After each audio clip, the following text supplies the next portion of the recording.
আর এই দেখো আমার চুল। হে এভরিওয়ান, তোমরা সবাই কেমন আছো? আশা করি ভালো আছো। আমি অনেক ভালো আছি।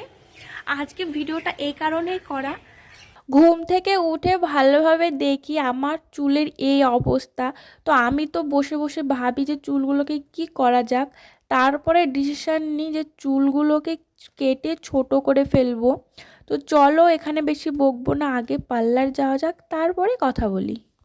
ফাইনালি চুল কেটে চলে এসেছি, তোমরা দেখতেই পাচ্ছ।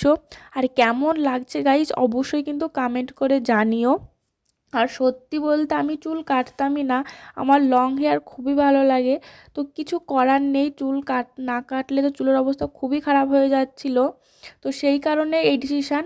তো বাড়িতে এখনও কেউ জানে না, তো ওখানে গিয়ে দেখবো কার কেমন রিয়াকশন হয়। আমাকে তো মনে হয় মার খেতেই হবে।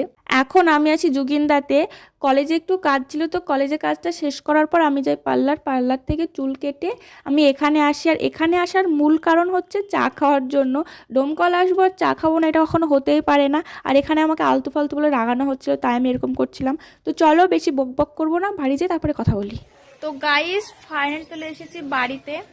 আর এই দেখো আমার চুল, আর চুল দেখো কতটা ছোট হয়ে গেছে। তো ওই দিদিটা বলছে চুলটা রেখে যাও, আমি সবাইকে দেখাবো।